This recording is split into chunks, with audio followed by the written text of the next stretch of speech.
سلام، من کوثرم. امروز میخوام شما رو با یکی از کاربردی ترین منوها تو محیط رویت آشنا کنم که خیلی هم توی ویدیوهام ازش استفاده کردم. اگه تا حالا ویدیوهای آموزشی منو ندیدی وارد چنلم شو و دکمه سابسکرایب و زنگوله رو بزن. هر سوالی داشتی کامنت بذار، جواب میدم و لایک یادت نره. برسیم به ادامه این ویدیو. منویی که امروز میخوام راجعش صحبت کنم منوی ویزیبیلیتی اند گرافیک که واسه دسترسی بهش از دو بخش میتونیم واردش بشیم.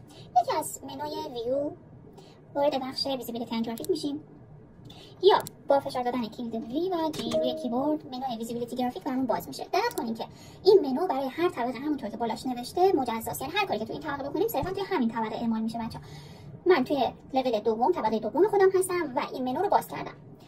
کار خیلی زیادی میتونیم توی منو انجام بدیم، از جمله هاید کردن یکی از آبجکت ها و المنت هایی که میخوایم با کاتگوریش.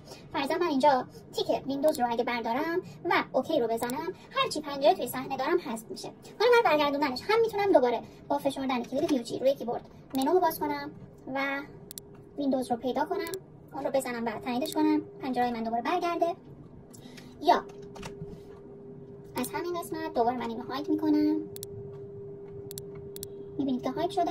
این پایین نگاه کنید یه منوی هست. من اگه روی این لامپ بزنم نوشته برگردوندن المنت هایی که هاید هستن. من اگه روی این بزنم ببینید کد بر من صورتی میشه و المنت هایی که هاید شدن بر من نشون داده میشن. من اگه روش بزنم اینجا میتونم با استفاده از آن هاید کاتگوری تمام اون کاتگوری پنجره خودم رو برگردونم.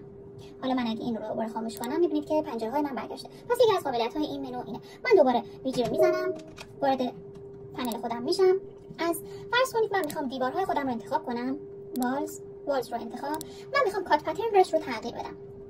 روی قسمت کات بخش پترن میزنم. اینجا روی نو اوورراید، یعنی هیچ چیزی فعلا تعریف نشده. من اگه روی مثلا هر کدوم از اینا رو سالید فیت فرضاً بذارم و بخوام براش رنگ تعیین کنم، فرضاً قرمز که واضح‌تر باشه، اوکی کنم، اپلای که کنم، ببینید تمام دیوارها از جایی که برش خورده قرمز میشه به این صورت.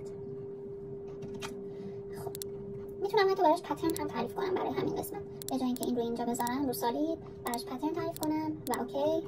ببینید با پترن و رنگی که تعیین کردم داره به من نمایش داده میشه. اینها چون ستونن پترنشون فرق میکنه، فقط من دیوارها رو تعریف کردم اینجا. یا میتونم باز وارد منوی ویجی میشم. میتونم روی این رو من دوباره بالا تنبل برگردونم شما بهتر متوجه بشین، رنگش رو هم اوورراید. میتونم گزینه 7 تون رو بزنم و ضخامت خطم رو به صورت نصفه به من نشون بده. من اگه این تیک رو بزنم اپلای، ببینید ضخامت خط داره به من کمتر نشون داده میشه، قشنگ داره یه حالت محوتر نشون داده میشه. این از کاربرد منوی ویجی توی رویت.